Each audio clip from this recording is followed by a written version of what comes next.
Team India के पूर्व कप्तान विराट कोहली ने टेस्ट क्रिकेट से संन्यास का ऐलान कर दिया। विराट कोहली ने सोशल मीडिया पर जानकारी दी, टी20 फॉर्मेट से पहले ही कर चुके हैं संन्यास। विराट कोहली ने लिखा, टेस्ट क्रिकेट में पहली बार ब्लू जर्सी पहने हुए 14 साल हो चुके हैं। इस फॉर्मेट ने मेरी परीक्षा ली, मुझे आकार दिया और मुझे ऐसे सबक सिखाए कि उन्होंने जीवन भर साथ रखूंगा। विराट कोहली ने जून 2011 में वेस्टइंडीज के खिलाफ किंगस्टन में खेला था पहला मुकाबला। विराट ने कुछ महीने पहले ऑस्ट्रेलिया दौरे पर बॉर्डर गावस्कर सीरीज में खेला आखिरी टेस्ट। विराट कोहली ने 123 टेस्ट मैचेस में 40.85 की एवरेज से कुल 9,230 रन बनाए। टेस्ट से संन्यास के बाद भी वनडे में देश के लिए खेलते रहेंगे विराट कोहली। टेस्ट से विराट के संन्यास पर बोला बीसीसीआई, हमेशा याद रखा जाएगा योगदान। भारत पाकिस्तान में युद्ध विराम के बाद शेयर बाजार में जबरदस्त तेजी, निफ्टी 600 के ऊपर तो सेंसेक्स में लगभग 2000 का इजाफा। प्रधानमंत्री आवास पर हुई फिर उच्च स्तरीय बैठक। प्रधानमंत्री ने रक्षा मंत्री राजनाथ सिंह, एनएसए अजीत डोभाल, सीडीएस अनिल चौहान और तीनों सेनाओं के प्रमुखों के साथ करीब 1 घंटे तक बैठक की। भारत पाकिस्तान के बीच इस समय डीजीएमओ स्तर की चल रही है विशेष वार्ता। संघर्ष रोकने पर सहमति के बाद भारत पाकिस्तान में सैन्य स्तर पर पहली बातचीत। पाकिस्तान की डीजीएमओ के साथ बातचीत के बाद दोपहर 2:30 बजे प्रेस कॉन्फ्रेंस करेंगे डीजीएमओ। वायुसेना और नौसेना के डीजी ऑपरेशन के साथ मीडिया से करेंगे मुखातिब। कमर्शियल विमानों की उड़ानों के लिए आज से पूरी तरीके से खुल गया भारतीय हवाई क्षेत्र। पाकिस्तान के खिलाफ सेना की कार्रवाई के बाद सरकार ने एहतियातन बंद किया था एयर स्पेस। सीजफायर के बाद बाड़मेर में वापस रोजमर्रा की जिंदगी में लौटे लोग, सड़कों चौक चौराहों पर रौनक। खुलने लगी बाजार में दुकानें, दुकानों पर चाय की चुस्कियां लेते हुए नजर आए लोग। जैसलमेर में पटरी पर वापस लौट रही है जिंदगी, सड़कों पर शुरू हो रही आवाजाही, लोग बेखौफ होकर घर से बाहर निकल रहे हैं। जम्मू में सड़कों पर फिर से तरह आवाजाही शुरू हो गई, चौराहों पर गप्पे मारते हुए नजर आए लोग, बाजारों में रौनक। सीज फायर के बाद पुंछ में शांति, बस अड्डों पर दिखे यात्री। अमृतसर एयरपोर्ट के बाहर पुख्ता सुरक्षा के इंतजाम, एहतियातन चप्पे चप्पे पर पैनी नजर। फिरोजपुर में अब भी बंद है बच्चों के स्कूल, सुरक्षा के लिहाज से उठाया गया कदम। श्रीनगर के डल झील के आसपास देखा शांति का माहौल, झील के किनारे बैठे नजर आए लोग।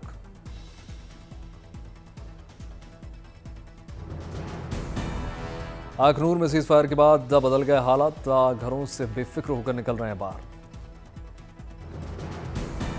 राजौरी में नेशनल कॉन्फ्रेंस के सांसद अल्ताफ ने राहत कैंपों का दौरा किया। सांसद ने कैंप में रह रहे लोगों से बातचीत की, हालचाल जाना। आज है बुद्ध पूर्णिमा का पावन पर्व, गंगा स्नान करने बड़ी संख्या में पहुंच रहे हैं हरिद्वार। हरिद्वार में हर की पैड़ी पर श्रद्धालु सुबह से कर रहे हैं पवित्र स्नान, किए गए सुरक्षा के चाक चौबंद इंतजाम। बुद्ध पूर्णिमा पर हरिद्वार में पुलिस की खास तैनाती, मिला क्षेत्र को 13 जोन और 40 सेक्टर्स में बांटा गया।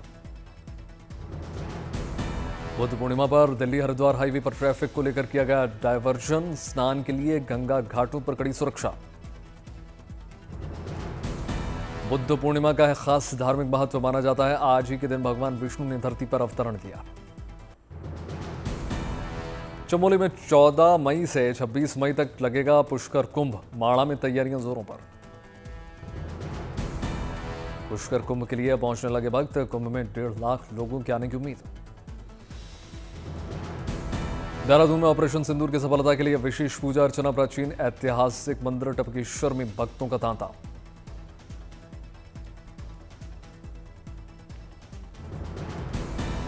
तमिलनाडु के कुड्डालोर में चिथराई महोत्सव के मौके पर बीच में उमड़े लोग पूजा पाठ के बाद मस्ती करते हुए नजर आए।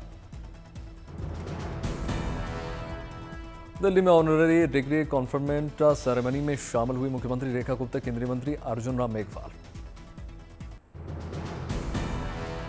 प्रधानमंत्री नरेंद्र मोदी ने देश को बुद्ध पूर्णिमा की शुभकामनाएं दी। कहा, सत्य, समानता और सद्भाव के सिद्धांत के साथ प्रदर्शन कर रहा है भगवान बुद्ध। रक्षा मंत्री राजनाथ सिंह ने बुद्ध पूर्णिमा पर दी बधाई। कहा, भगवान बुद्धि, शांति, ज्ञान और करुणा के प्रतीक हैं। मैं उन्हें नमन करता हूं।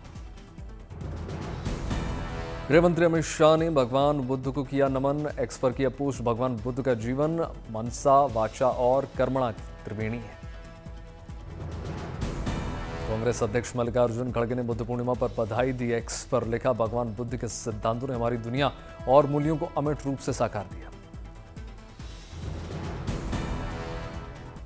मायावती ने भगवान बुद्ध को किया शत शत नमन। कहा, उनके बताए रास्ते पर चलकर लोगों के जीवन में सुखी और संपन्नता बरकरार रही।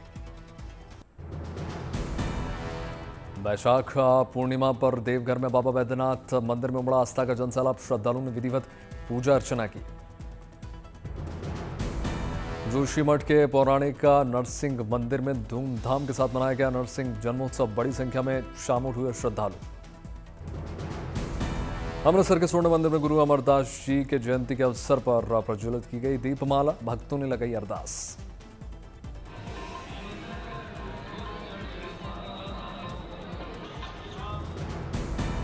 गोरखपुर में मुख्यमंत्री योगी आदित्यनाथ ने नगर निगम के जोनल ऑफिस और बुजुर्गों के लिए डे केयर केंद्र का उद्घाटन किया।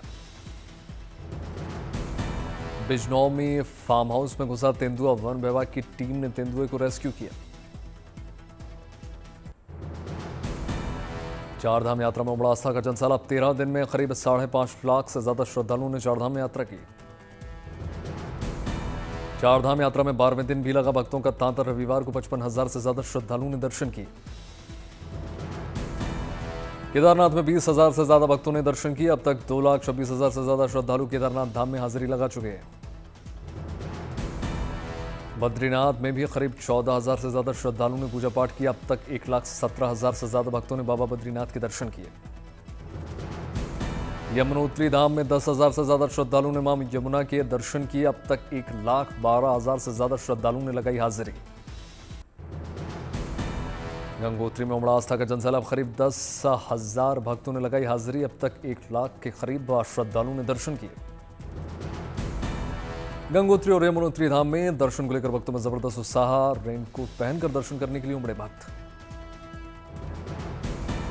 उत्तरकाशी में बारिश के बीच सड़क पर गिर गया पेड़। फायर ब्रिगेड की टीम मौके पर पहुंची। पेड़ को हटाया। आवाजाही शुरू।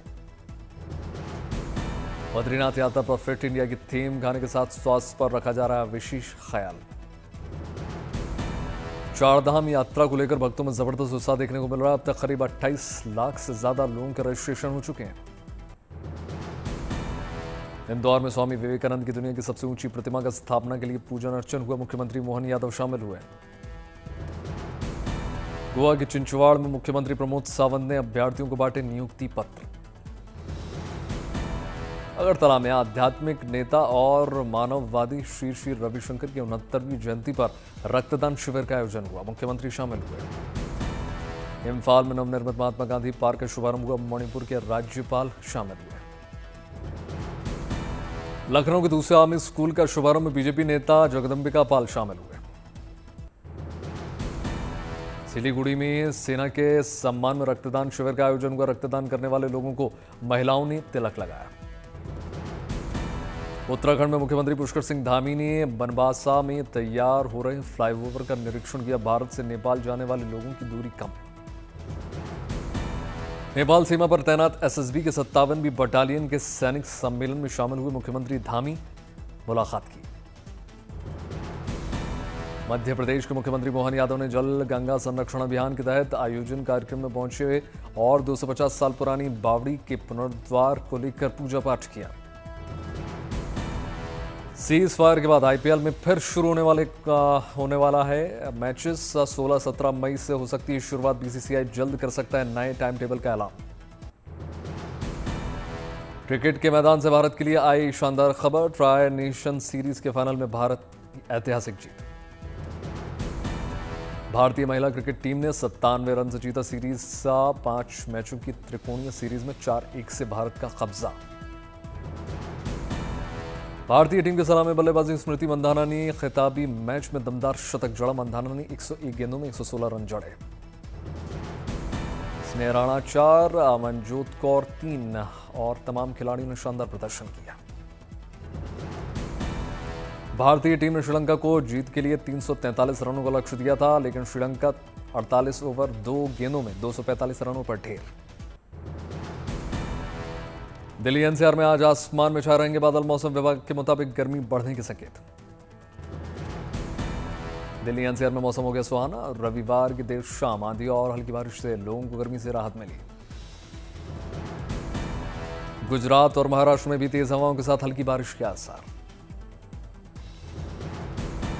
उत्तर प्रदेश में भी बारिश का अलर्ट। मौसम विभाग ने बारिश और तेज हवाओं की चेतावनी जारी की। बिहार में लू की चेतावनी। पटना में स्कूल की टाइमिंग में बदलाव। बंगाल में भी लू का कहर। मौसम विभाग के अनुसार आने वाले दिनों में बंगाल में सताएगी गर्मी। राजस्थान में भी सताएगी गर्मी। मौसम विभाग ने धूल भरी हवाओं की चेतावनी दी। ओडिशा में भी रही भीषण गर्मी। अधिकतर स्थानों पर पारा पहुंचा 40 डिग्री के पार। संबलपुर राज्य का सबसे गर्म स्थान। हरियाणा में भी मौसम ने बदल लिया करवट। झज्जर में बारिश। हरियाणा की चरखी दादरी में बारिश के बाद बदल गया मौसम का मिजाज। तपती गर्मी से राहत मिली। भारत और पाकिस्तान के बीच युद्ध होने पर दोनों देशों की अर्थव्यवस्था को भारी नुकसान होने की आशंका। पाकिस्तान की अर्थव्यवस्था से जंग में खस्ता हाल होने का खतरा था। भारत पाकिस्तान सीजफायर के बाद शेयर बाजार में शुरुआती कारोबार में जबरदस्त तेजी का अनुमान। 11 लाख करोड़ रुपए का फायदा। भारत पाकिस्तान तनाव के बीच विदेशी निवेशकों ने भारतीय शेयर बाजार में जमकर खरीदारी की। अप्रैल 4,230 करोड़ रुपए के बाद मई में अब तक 14,167 करोड़ रुपए का निवेश। सेबी की जांच में इंडेक्स ऑप्शंस में रिटेल निवेशकों की गतिविधि में केवल मामूली गिरावट। अप्रैल में म्यूचुअल फंड के एसआईपी में 26,632 करोड़ रुपए का रिकॉर्ड निवेश।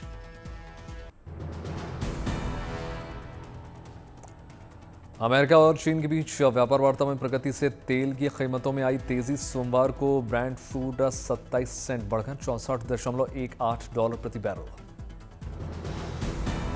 पिछले 5 साल में आरबीआई का सोने का भंडार 35% बढ़ा। मार्च 2020 में मार्च 2025 तक 226.58 टन सोना जोड़ा गया। सीआईआई के अध्यक्ष संजीव पुरी ने 2025-26 में देश की विकास दर 6.5% रहने का अनुमान जताया। भारत और पाकिस्तान के बीच सीजफायर लागू होने से रियल एस्टेट सेक्टर में राहत की सांस। एनारॉक रिसर्च ने युद्ध की स्थिति में घरों की बिक्री में 5 से 10% गिरावट की आशंका जताई थी। भारत और यूरोपीय यूनियन के बीच फ्री ट्रेड एग्रीमेंट पर 11वें दौर की बातचीत सोमवार से शुरू।